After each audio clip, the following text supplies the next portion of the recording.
150 বছর পূর্তি পালন করছে এবছর ত্রিপুরা পুলিশ।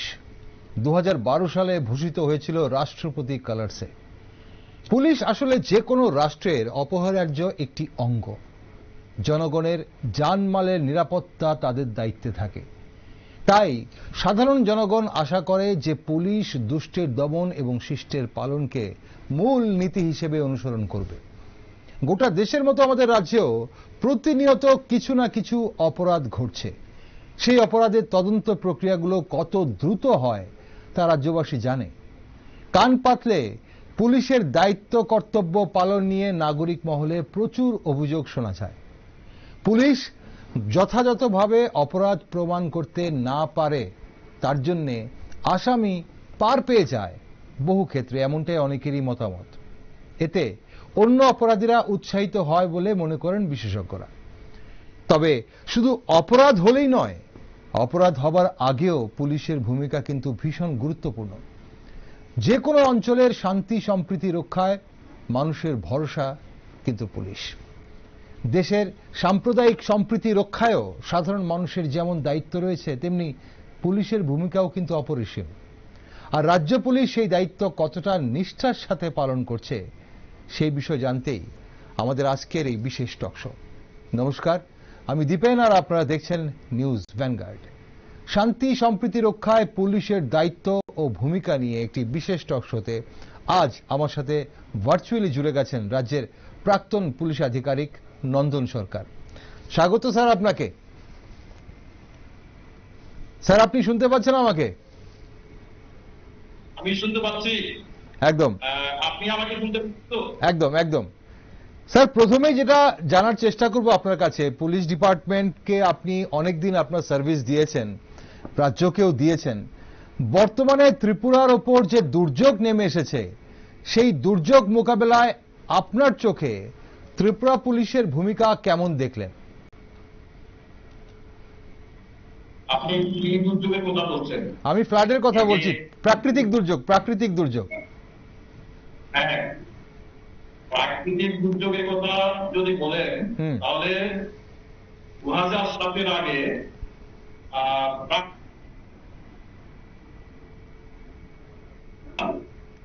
অর্থাৎ সেরকম কোন সুনির্দিষ্ট নিয়ম ছিল না যে পুলিশকে প্রাকৃতিক দুর্যোগে এগিয়ে আসতে হবে। আচ্ছা। হ্যাঁ, তখনও এগিয়ে আসতো, কিন্তু ডিজাস্টার ম্যানেজমেন্ট অ্যাক্ট হওয়ার পরে পুলিশের কিন্তু এখন একটা বাধ্যতামূলক এটা ডিউটিতে এসে গেছে যে প্রাকৃতিক দুর্যোগ হোক আর ম্যানমেড দুর্যোগ হোক, মানে দুটো আছে, একটা ম্যানমেড ডিজাস্টার, একটা ন্যাচারাল ডিজাস্টার। দুটো ক্ষেত্রে কিন্তু পুলিশের এখন কিন্তু সেটা অপশনাল নয়। পুলিশের এখন ডিজাস্টার ম্যানেজমেন্ট অ্যাক্ট এবং ত্রিপুরা পুলিশ অ্যাক্ট 2007, সেখানে কিন্তু স্পষ্টভাবে বলা আছে যে পুলিশের সোশ্যাল রেসপন্সিবিলিটি, এই দিক দিয়ে দেখতে গেলে পুলিশকে একটা বড় ধরনের ভূমিকা নিতে হয়। কারণ পুলিশের যে দায়িত্ব কর্তব্য তার মধ্যে কিন্তু এই সোশ্যাল রেসপন্সিবিলিটি বা ডিজাস্টার ম্যানেজমেন্টে পুলিশের কি ভূমিকা সেটা কিন্তু অলরেডি কোডিফাইড করা হয়েছে এবং সেটা পুলিশের একটা প্রাথমিক কর্তব্যের মধ্যে ধরা হয়েছে। তো এই যে রিসেন্টলি সারা ত্রিপুরা একটা ডিভাস্টেটিং ফ্লাড হয়ে গেল, সেখানে ফ্লাডে দেখা গেল কি যে মানুষের বাড়িঘর সম্পূর্ণ ধ্বংস হয়ে গেছে, প্রজেক্ট অবস্থা বিচ্ছিন্ন হয়ে গেছে একদম, এবং বিভিন্ন জায়গায় মানুষ তার যে সেফটি এবং সিকিউরিটি সেটা মানুষ পাচ্ছে না এবং মানুষ একটা অসহায় অবস্থার মধ্যে দিন কাটাচ্ছে। সেখানে আবার উপরের জীবনে বেশ কিছু চুরি চামারি এবং প্রপার্টি বারগারি এগুলো কিন্তু অলরেডি রিপোর্ট এসে গেছে যে সেগুলো হচ্ছে। একদম একদম সামগ্রিক দিক আপনি যেটা বলছেন যে রেসপন্সিবিলিটি অফ পুলিশ এরকম ধরনের প্রাকৃতিক দুর্যোগের সময় সেটা কতটুকু করেছে বা কতটুকু পুলিশের রিসোর্স আছে সেটা করার, এবং কতটুকু করতে পারবে বা তার জন্য আগাম কি কি ধরনের প্রস্তুতি পুলিশ ডিপার্টমেন্ট নিয়ে রেখেছিল, সেটা অবশ্য আমি ঠিক মনে করি যে সেটা কোনো মতে পর্যাপ্ত নয়। স্যার আমরা যদি একদম শুরু থেকে ধরি, আমরা যদি স্যার শুরু থেকে ধরি, প্রথমে যেটা ছিল সেটা হচ্ছে উদ্ধার কার্য। এনডিআরএফ টিম আসার আগে এসডিআরএফ টিম উদ্ধার কাজে হাত লাগিয়েছিল, এবং উদ্ধার কার্যের পর বন্যার জল যখন আস্তে আস্তে বৃষ্টি কমে যায়, তারপর শুরু হয় ত্রাণ শিবিরগুলো এবং মানুষকে আবার বাড়ি পৌঁছে দেওয়া সেসব বিষয়গুলো। এবং তার মধ্যে যেটা আপনি বলছিলেন যে বাগলারি থেকে শুরু করে বা চুরি শুরু হয়েছে, সেই সব দিকগুলোতে কতটা অ্যাক্টিভ, স্বতঃপ্রণোদিতভাবে পুলিশ কতটা অ্যাক্টিভ দেখেছেন আপনি, এবং কতটুকু লক্ষ্য করা গেছে রাজ্য পুলিশকে? আসলে এবার যে ফ্লাডটা হয়েছিল সেটা আনপ্রেসিডেন্টেড। ত্রিপুরাতে অনেকে বলছে লাস্ট 50 ইয়ার্সে সেরকম কোন বন্যা পরিস্থিতি ওরা দেখেনি। বিলোনিয়া, অমরপুর, সোনামুড়া এবং কৈলাসহর, আগরতলার কথা আমি বাদে দিলাম, আগরতলা রাজধানী, সেখানে বিভিন্ন জায়গা থেকে হয়তো রিসোর্স এবং বিভিন্ন ধরনের হেল্পিং হ্যান্ড গুলো এসে গেছে, কিন্তু এসব প্রত্যন্ত অঞ্চলে মানুষ কিন্তু ভীষণ একটা অসহায় অবস্থার মধ্যে ছিল এবং এখনো কিন্তু আছে। এখনো কিন্তু পুরোপুরি মানুষ রিকভারি করতে পারেনি। বিভিন্ন ধরনের মেডিকেল ইমার্জেন্সি এসে যাচ্ছে।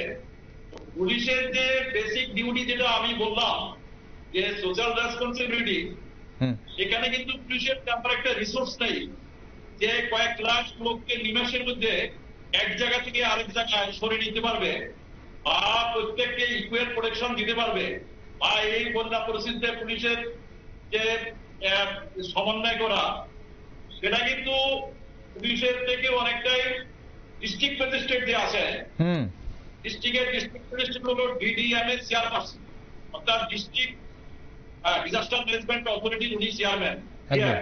এবং ওনাকে পুলিশকে একটা পাওয়ার দেওয়া আছে, সেটা হলো সমন্বয় করা, কোঅর্ডিনেট করা, অর্থাৎ পুলিশ ডিপার্টমেন্টের সঙ্গে বিভিন্ন ধরনের ডিপার্টমেন্টের সমন্বয় করার দায়িত্ব কিন্তু ডিস্ট্রিক্ট লেভেলের ডিস্ট্রিক্ট ম্যাজিস্ট্রেটের।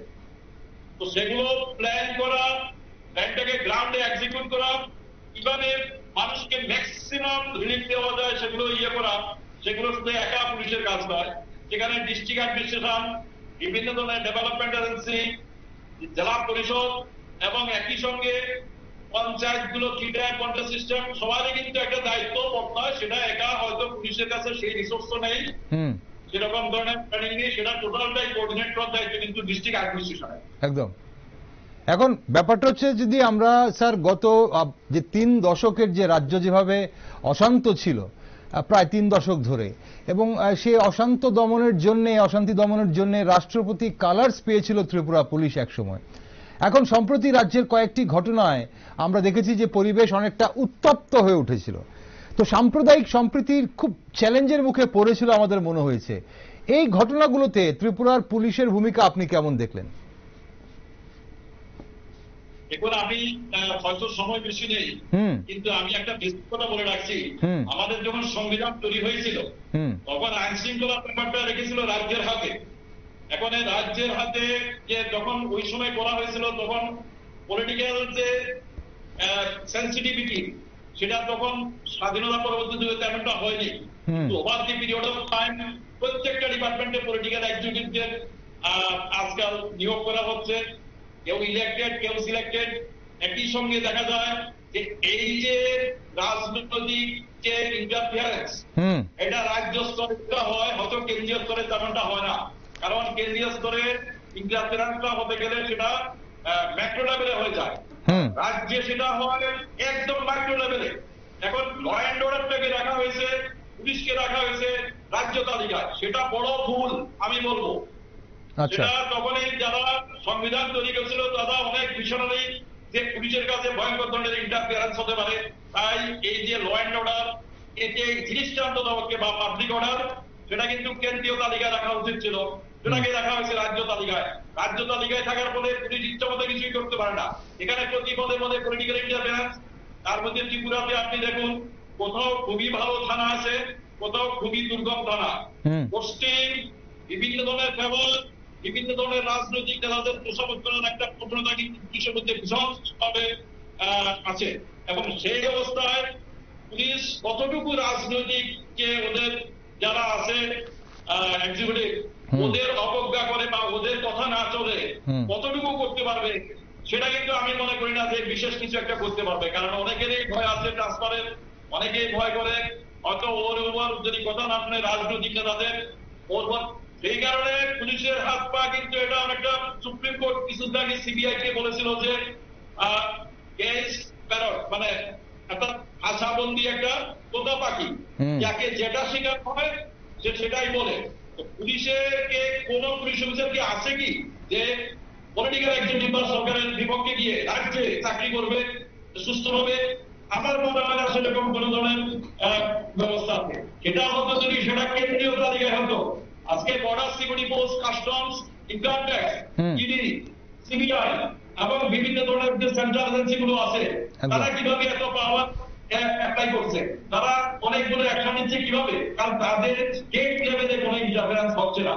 কিন্তু পুলিশের ক্ষেত্রে যদি সেরকম সেন্ট্রাল লিস্টে থাকতো পুলিশ, তাহলে ওদের যে গভর্নিং যে থাকতো সেন্ট্রাল গভর্নমেন্টের, তাহলে পুলিশের কিন্তু এইরকম মাইক্রো লেভেলে ইন্টারফারেন্সটা হতো না, তখন কিন্তু পুলিশ অনেক ইন্ডিপেন্ডেন্টলি কাজ করতে পারতো, যেটা এখন ওকে। তাহলে আপনি তো স্যার এখানে স্বীকার করছেন, এবং আপনি আগেও একদিন এই কথাটা বলেছেন আমার টক শোতে, যে পুলিশ ইন্ডিপেন্ডেন্টলি কাজ করতে পারে না, বিশেষ করে মাইক্রো লেভেলে, যেহেতু ল অ্যান্ড অর্ডার রাজ্যের হাতে এবং পলিটিক্যাল ইন্টারফারেন্স একদম মাইক্রো লেভেলে হয়। তাহলে এই জায়গা থেকে এখন আপনি তো যেটা বলছেন যে কনস্টিটিউশনের শুরুতে এই ভুলটা করা হয়ে গেছে, রাজ্যের হাতে ল অ্যান্ড অর্ডার রাখা হয়েছে, তো এখানে এখন এই কেন মানুষ, সাধারণ মানুষের নিরাপত্তা পুলিশের হাতে, মানুষ তাকিয়ে থাকে পুলিশের দিকে, মানুষের যদি কোনো সমস্যা হয় মানুষ ছুটে যায় পুলিশের কাছে, এই জায়গাটা থেকে উত্তরণের কি কোনো পথ নেই তাহলে স্যার? তাহলে যুগ যুগ কি এভাবেই চলবে? এটা এখন যেভাবে চলছে তাতে কোনো একটা রাজনৈতিক দল সংখ্যাগরিষ্ঠতা নিয়ে সরকার গঠন করে এবং পুলিশ অটোমেটিক্যালি ওই সরকারের আন্ডারে কাজ করতে হয়। রাজনৈতিকভাবে ইলেক্টেড যে জনপ্রতিনিধিরা আছে এরা সবসময় দেখবে তার নিজের দলের স্বার্থ, তারপরে দেখবে এখন যদি বিপক্ষে কোথাও কেউ ওর যে মানবিক ওর যে ফান্ডামেন্টাল রাইট যদি লঙ্ঘিত হয়, তো সেই লঙ্ঘিত হলো বা ওর উপর কোনো আক্রমণ এলো, সেটার জন্য যদি পুলিশ স্টেশনে যায়, আমি মনে করি না যে সে টোটাল জাস্টিসটা সবসময় পাবে। হ্যাঁ পাবে, বিশেষ ক্ষেত্রে যদি ওই অফিসার যদি অনেকটাই দয়ালু হয় বা ওই অফিসার যদি একটু ওর স্টেমিনা থাকে যে না আমার কাছে এসছে, আমি একটা নিরপেক্ষ দৃষ্টিভঙ্গি নিয়ে আমি এই কেসে, মানুষে বিভিন্ন জায়গাতে, আপনি এখানে শুধু ত্রিপুরা নয়, আপনি কলকাতা দেখুন, যে মার খাচ্ছে তাকে অ্যারেস্ট করে ফেলছে, কারণ ওই রাজ্য পুলিশ আন্ডারে মানে ওর সুপারভাইজারি অথরিটি হলো স্টেট গভর্নমেন্ট।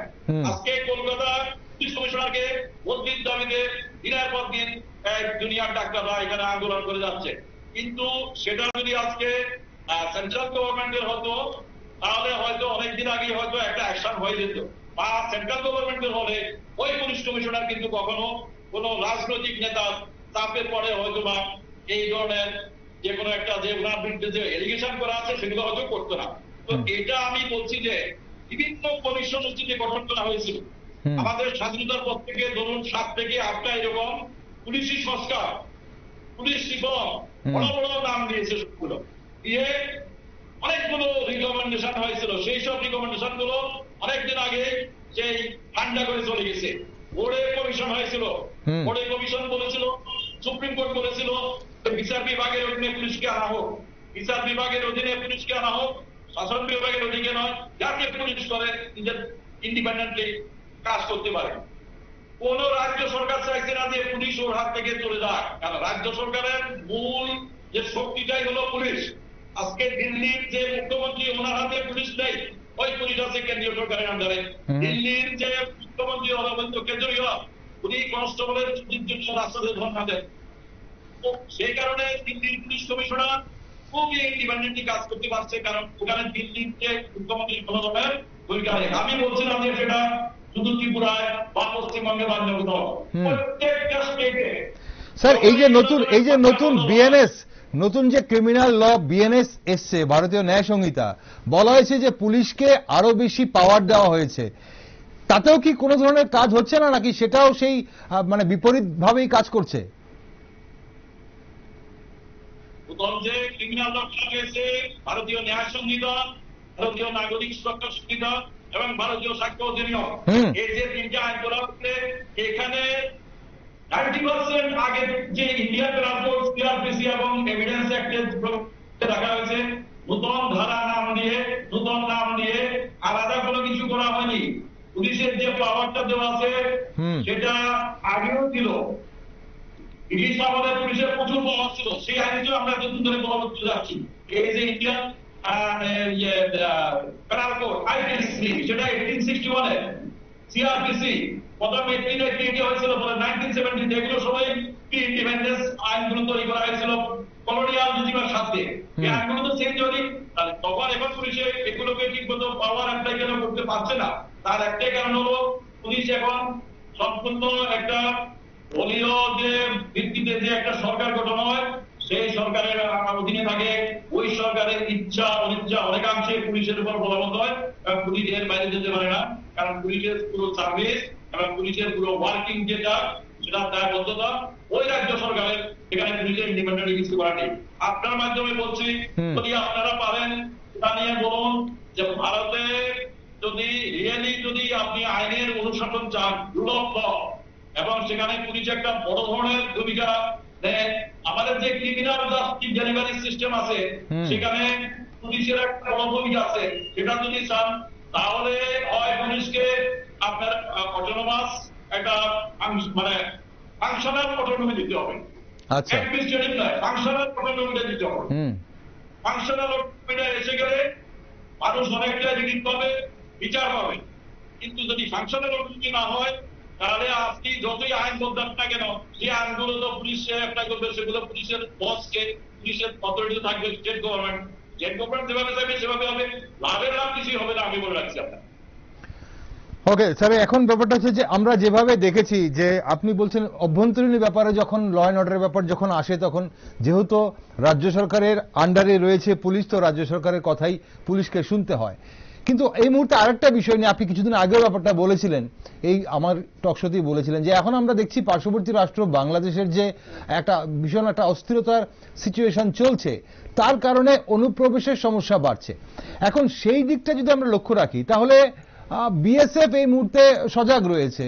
আমরা রেল পুলিশের হাতে দেখি বন্দী হয় বিভিন্ন যারা অন্যান্য ভিন্ন দেশের নাগরিকরা, রোহিঙ্গা হোক আর বাংলাদেশি নাগরিক। কিন্তু রাজ্য পুলিশের তৎপরতা কি দেখছেন এই মুহূর্তে, কি দেখছেন? পরিস্থিতি অনেকটা দিন পেরিয়ে গেছে, এখন অন্তর্বর্তী সরকারও রয়েছে বাংলাদেশে, আর বিশেষ করে আমাদের গোয়েন্দা বিভাগ এই ব্যাপারটাতে কতটা সজাগ আছে বলে আপনি মনে করেন? যেটা trans border crime, smuggling, infiltration, অনুপ্রবেশ, সেগুলো দেখার প্রাথমিক দায়িত্ব কিন্তু বর্ডার সিকিউরিটি করছে। বর্ডার সিকিউরিটি ফোর্সকে বলা হয় ফার্স্ট লাইন অফ ডিফেন্স। একদম। এখন সেখান থেকে অনুপ্রবেশ ঘটে যাচ্ছে, অনুপ্রবেশের কথা যখন বর্ডার সিকিউরিটি ফোর্সকে বলা হয়, ওরা বলে ওদের শর্টেজ অফ ম্যান পাওয়ার, বিশেষ বিশেষ জায়গায় ওখানে তার কাটার বেড়া হয়নি, এগুলো রেগুলেটর আছে, সোরা আছে, সেখানের উপর দিয়ে এনেই সব জায়গা দিয়ে ফাঁক ফোকর দিয়ে অনুপ্রবেশ ঘটেই যাচ্ছে। কিন্তু আমি সেটা বিশ্বাস করি না, কারণ বর্ডার সিকিউরিটি ফোর্সের এরকম ধরনের বর্ডারে ওদের পাওয়ার আছে, এই পাওয়ার যদি ওরা অ্যাপ্লাই করে তাহলে একটা এই যে ইনডাইরেক্ট থ্রেট চলে যায়, তাতে কোন স্মাগলার বা অনুপ্রবেশকারী বা ডিলার তারা কিন্তু কখনো এখানে অনুপ্রবেশের সাহসই করবে না। কারণ যদি এখানে আসার সঙ্গে সঙ্গে যদি বর্ডার এলাকাতে যে মানে ফায়ারিং হয়, বিএসএফ এর যে কিছু লোককে মেরে ফেলেছিল, কিন্তু সেখানে বিএসএফ এর বেশ কিছু লোকের কিন্তু এখানে ক্রাইমেন্স আছে, ওদের ইন্টেলিজেন্স আছে, ওরা ওদের মধ্যেও একটা সেকশন খুব কড়া, যেটা ওয়েস্ট বেঙ্গলে আমরা দেখেছি অনেক বিএসএফ এর কিছু কমান্ডেন্ট পর্যন্ত অ্যারেস্ট হয়েছিল। তো সেগুলো ডাইরেক্টলি বিএসএফ এর সহায়তা ছাড়া কোনো মতে বর্ডার ক্রস করতে পারে না। এখন এরা এসে অনেক ভিতরে এসে রেলওয়ে স্টেশনে ধরা পড়ছে, এখানে ওখানে ধরা পড়ছে, এসেছে তো বাংলাদেশ থেকে বর্ডার ক্রস করে এসছে। তখন বিএসএফ কি করেছিল সেটা বিএসএফ কে ঠিকমতো শোকজ নোটিস, বিএসএফ এর কোন ইয়ে দিয়ে ওদের জিজ্ঞাসাবাদ করে, স্টেটমেন্ট রেকর্ড করে যে কোন দিক দিয়ে আসছিল সেগুলো করে বিএসএফ কে রেসপন্সিবিলিটি ফিক্স আপ করা, এবং বিএসএফ কেন তাদের ডিউটি ঠিকমতো করতে পারছে না, কি কি ধরনের তাদের অসুবিধা আছে সেগুলো নিয়ে এটা ইমিডিয়েটলি করা দরকার। কারণ বাংলাদেশের যে টার্বুলেন্ট যে অ্যাটমসফিয়ার, সেটা কিন্তু অদূর ভবিষ্যতে এখানে যে সংক্রমিত হবে না তার কোনো বিশ্বাস নেই কিন্তু, কারণ ওখানে রীতিমতো সিভিল ওয়ার চলছে এখন বাংলাদেশে। একদম। আর এই যে আমরা বাংলাদেশে, আপনি বাংলাদেশের কথা বললেন, সেখানে যে পরিস্থিতি চলছে এই মুহূর্তে, এবং রিসেন্টলি আমরা দেখতে পাচ্ছি বিভিন্ন সামাজিক মাধ্যমে যেভাবে ভারত বিদ্বেষের বার্তা ছড়িয়ে দেওয়া হচ্ছে বা উস্কানিমূলক বার্তা ছড়িয়ে দেওয়া হচ্ছে, সেই জায়গায় দাঁড়িয়ে আমাদের গোয়েন্দা বিভাগকে, যদিও আমাদের দেশের অভ্যন্তরীণ বিষয় এটা, কিন্তু আমাদের রাজ্যের গোয়েন্দা বিভাগকে, পুলিশের গোয়েন্দা বিভাগকে কতটুকু সজাগ থাকা প্রয়োজন বলে আপনি মনে করেন? এবং আগামী দিনে এ ধরনের পরিস্থিতি যদি আসে, তাহলে পুলিশ, আমাদের রাজ্য পুলিশ কতটা এখানে তৎপর হতে পারবে বলে আপনি মনে, কতটা তৈরি আছে?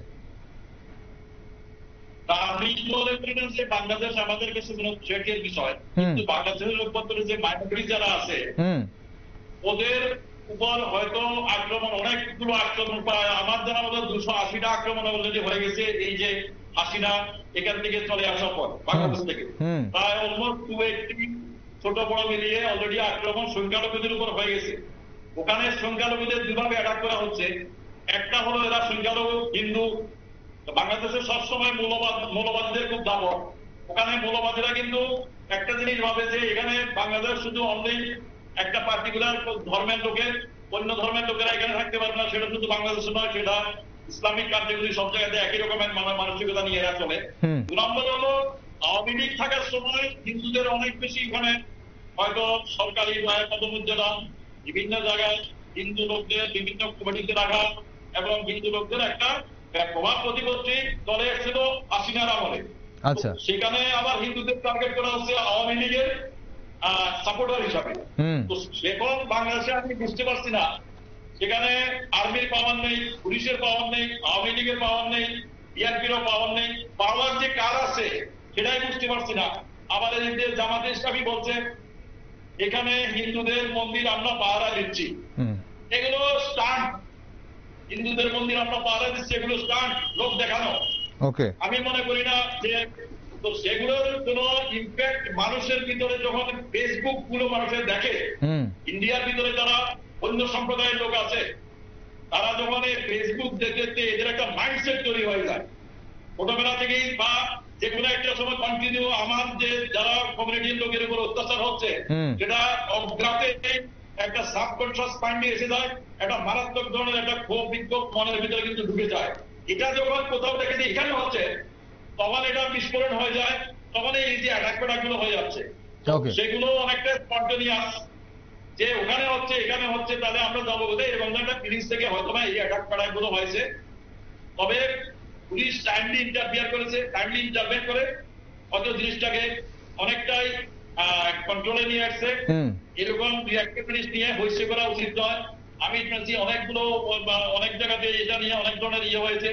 তো এগুলো আবার মানুষকে উত্তেজিত করার পক্ষে যথেষ্ট, কারণ আমি একটা ইনসিডেন্টে একদম চুপ থাকবো, একটা ইনসিডেন্ট নিয়ে আমি একটা কথাও বলবো না, আমি আমার মুখ থেকে একটা কোন ধরনের স্টেটমেন্টও বেরোবে না, কিচ্ছু বেরোবে না। আর আরেকটা জায়গায় যখন অপোজিট যখন একটা রিয়াকশনের এই কোনো একটা কিছু হচ্ছে তখন আমি এটা নিয়ে অনেক ধরনের কথা বলবো, তখন একটা কমিউনিটি ভাববে আমরা ডিফারেন্ট, যে আমাদের বলার কিছু নেই, ঠিক আছে আপনাদের দায়িত্ব আমরাই নেব যা আছে। সেই কারণে এই রাজনৈতিক অনেক নেতা এবং বিরোধী অনেক নেতা এবং বিশেষ বিশেষ শ্রেণীর লোক যাদের কথা বলে লাভ নেই, এরা তথাকথিত সস্তা জনপ্রিয়তা অর্জন করতে চায়, এদের বিভিন্ন স্টেটমেন্টে কিন্তু এইরকম ধরনের একটা দাঙ্গার পরিবেশ কিন্তু সৃষ্টি করে এরা, এবং এদের কাজ হলো দুপক্ষে সমানভাবে দেখা, সমানভাবে কথা বলা, এক সময় চুপ। কিন্তু প্রশ্ন স্যার এখানে তো সে আবার ঘুরে ফিরে স্যার সেই প্রশ্নটাই আসছে, তাহলে এই যে এখানে নিরাপত্তা, মানুষের নিরাপত্তা বলুন বা শান্তি সম্প্রীতি রক্ষার ক্ষেত্রে পুলিশ কি তাহলে নিরপেক্ষ ভূমিকা নিতে পারছে? পুলিশও তো পারছে না। আমি কতটুকু বললাম যে পুলিশের বিভিন্ন ধরনের অবস্টেকেল আছে। সুস্থভাবে কাজ করতে গেলে আপনি অতীতে যদি দেখেন হিস্ট্রি সারা ভারতে যেসব পুলিশ অফিসাররা কাজ করতে চেষ্টা করেছে ইন্ডিপেন্ডেন্টলি, ওদের একজন ধরুন 3 বছর 4 বছর লোক 28 টাইমস ওর ট্রান্সফার হয়েছে, এবং উনি কিন্তু আইপিএস অফিসার।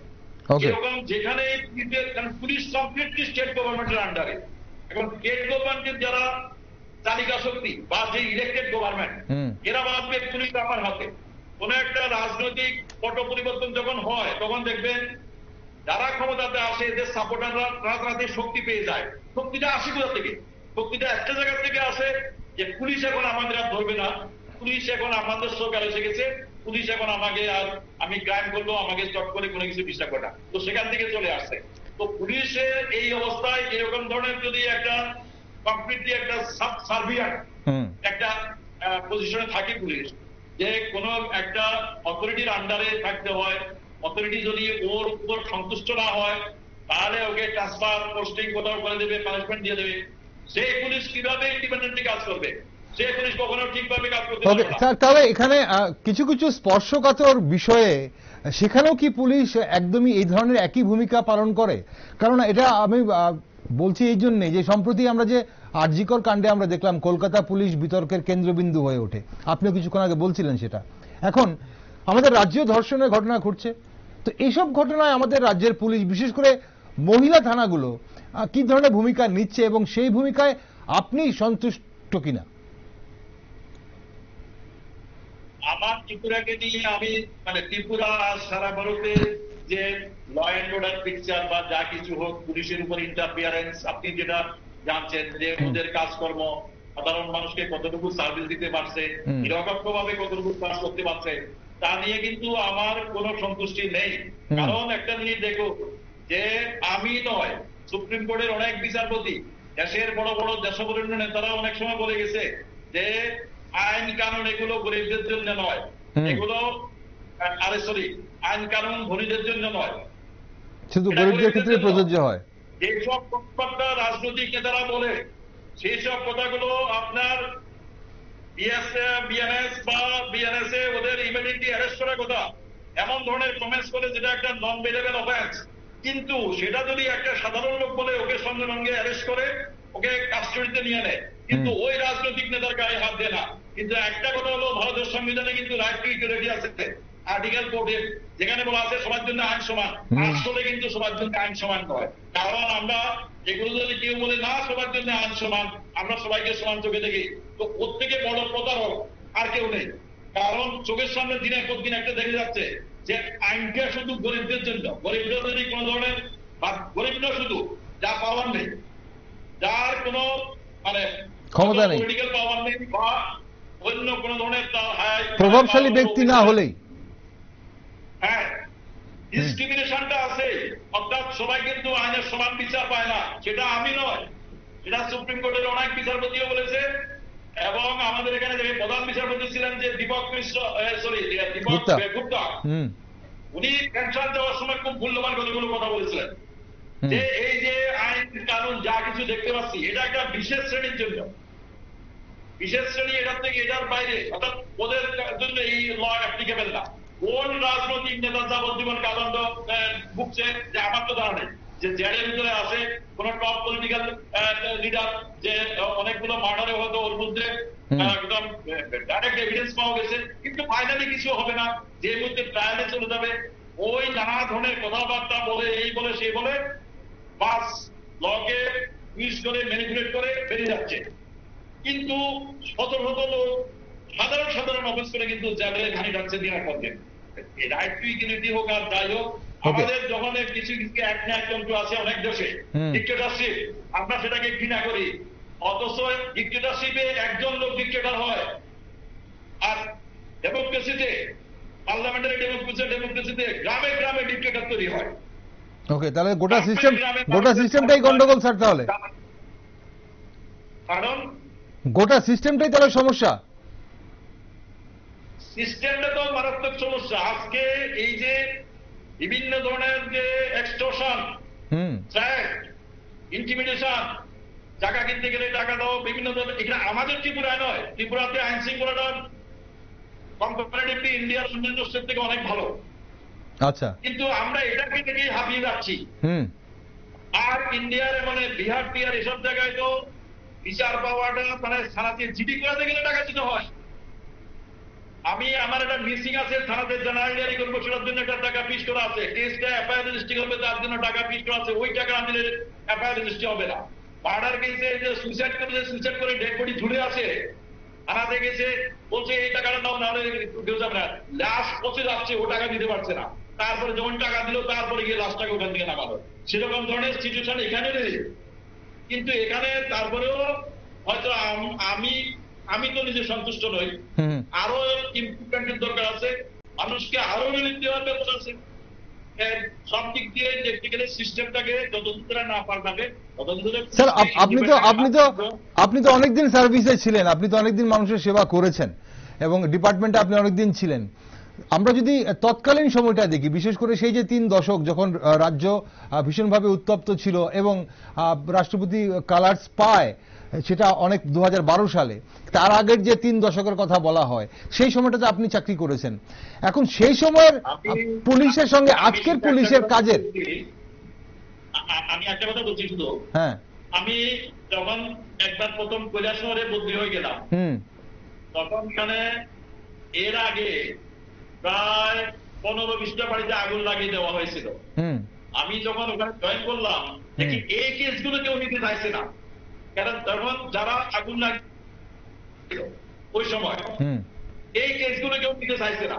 আমি যাওয়ার পরে 15টা কেস একসঙ্গে আমাকে দিয়ে দিল, বলে এই কেসের আসামিরা প্রকাশ্যে ঘুরে বেড়াচ্ছে, ইয়ে করে বেড়াচ্ছে, কেসগুলো কেউ নিতে চাইছে না, কারণ এদের অ্যারেস্ট করলে ওখানকার তখন যে মিনিস্টার ছিল, মিনিস্টার পর্যন্ত ওখানে ইয়ে হয়ে যাবে। আমি 15টা কেসে নিয়ে আমি অ্যারেস্ট শুরু করলাম। আমি বললাম কৈলাসহর আমার বাড়ি নয়, এখান থেকে পত্রিকাতে কোথায় নিয়ে যাবে। আমার সার্ভিসের মোটামুটি আমি ম্যাক্সিমাম টাইম কাটিয়েছি ধলাই ডিস্ট্রিক্ট, নাহলে নর্থ ডিস্ট্রিক্ট। কারণ আমি কিন্তু অন্তত পক্ষে আমি একথা বলতে পারি যে আমি কিন্তু রাজনৈতিক চোখ রাঙ্গানিকে কোনোদিন পরোয়া করিনি, বা আমার এই যে প্রেশার দেওয়ার যে কোনো একটা যে কোনো একটা ব্যাপারে ইনভেস্টিগেশনে ইন্টারফিয়ার করা, এগুলো কিন্তু আমি কোনোদিন মানিনি। সেটাই জানার চেষ্টা করছিলাম স্যার, সেটাই জানার চেষ্টা করছিলাম যে সেই সময় আর আজকের মধ্যে পার্থক্যটা কি দেখছেন আপনি? মানে জিনিস তো একই রয়েছে, সিস্টেম তো একই রয়েছে, তাহলে পার্থক্য কোথায় রয়েছে? জিনিস একই রকম থাকবে, এই সিস্টেমে তো এর থেকে বেশি। এখন যারা লিগে থাকে সেটা একটা যদি সাধারণ যদি একজন মেম্বারও থাকে যে রুলিং পার্টির, যে একটা লোক যে সমর্থক সাপোর্টার, সেও কিন্তু ভাববে যে আমি রুলিং পার্টির সাপোর্টার, আমার একটা পাওয়ার আছে, আমি এখন চট করে পুলিশ আমাকে ডিস্টার্ব করবে না। ওই যে একটা ওদের মধ্যে যে একটা কনফিডেন্স এসে যায়, সেটার জন্য অনেক ধরনের ক্রাইম করে যায়। আর পুলিশও ভাবে যে ওকে ধরলে আবার ওর বড় নেতা আসবে, সেই বড় নেতার পরে ওই নেতা আসবে, কি দরকার ঝামেলা, সেটা কোনোভাবে এরা ডেকে পঞ্চায়েত করে শেষ করে দিতে চায়। স্যার একটা অনুষ্ঠানের সময় ফুরিয়ে যাচ্ছে, একটা শেষ প্রশ্ন আপনার কাছে করি। বর্তমানে আপনি যে বিষয়গুলো বলছেন, তো বর্তমানে রাজ্য সরকার সুশাসনের কথা বলছে, সুশাসনের কথা বলে, এখন প্রকৃত অর্থে সুশাসনের প্রতিষ্ঠার জন্য পুলিশ স্বাধীনভাবে কাজ করাটা কতটা প্রয়োজন বলে আপনি মনে করেন?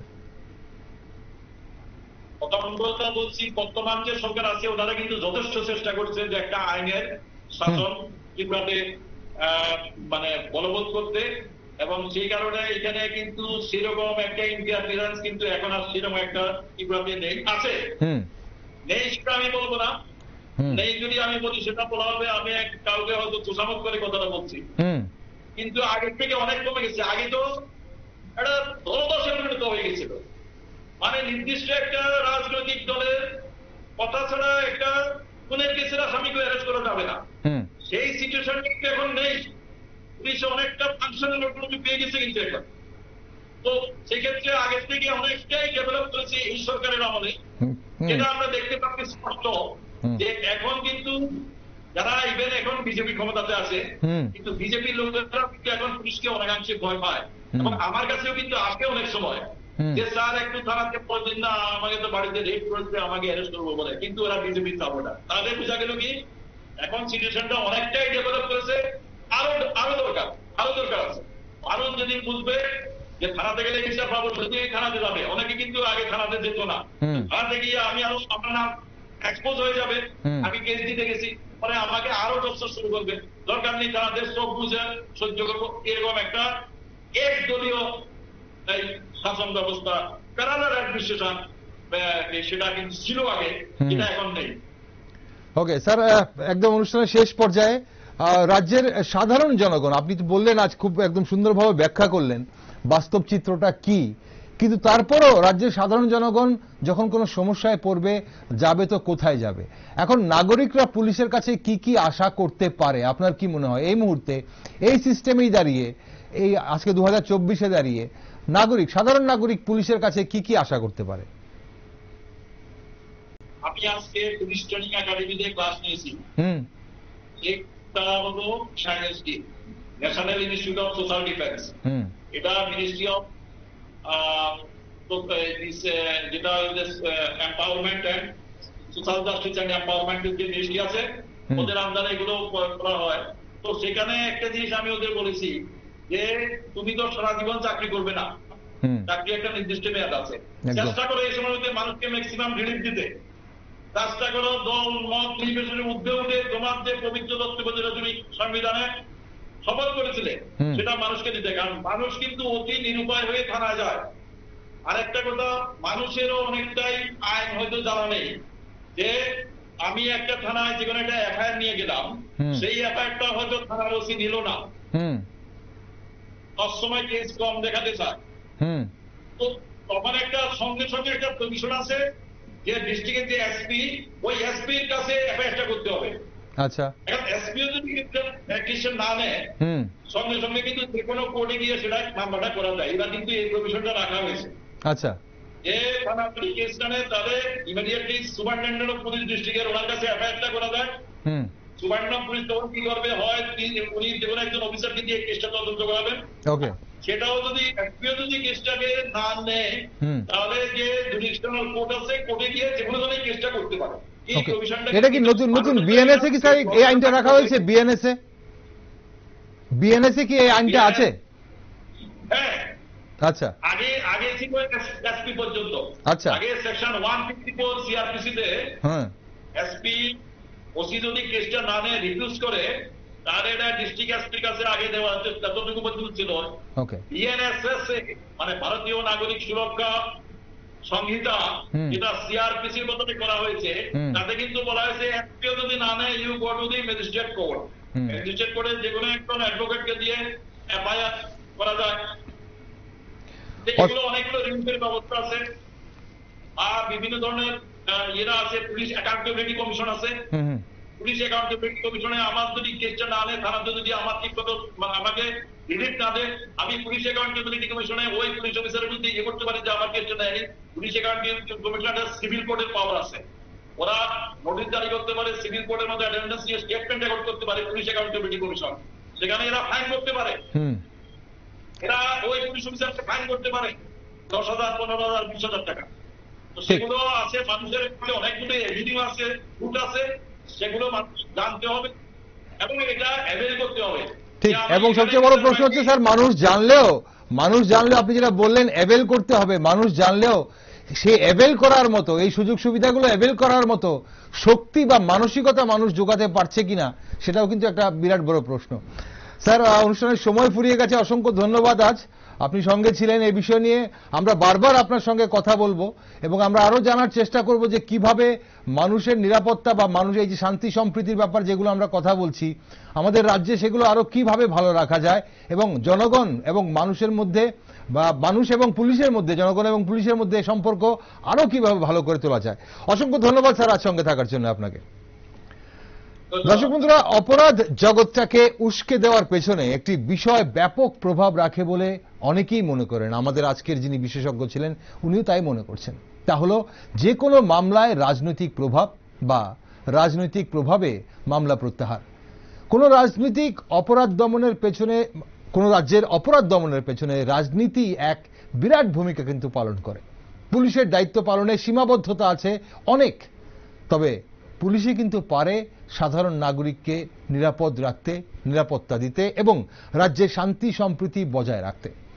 তাই তো পুলিশ এত চর্চিত। রাজ্যে আইন শৃঙ্খলার সব খবরে চোখ রাখছি আমরা, আর আপনারা চোখ রাখুন শুধুমাত্র নিউজ ভ্যানগার্ডে।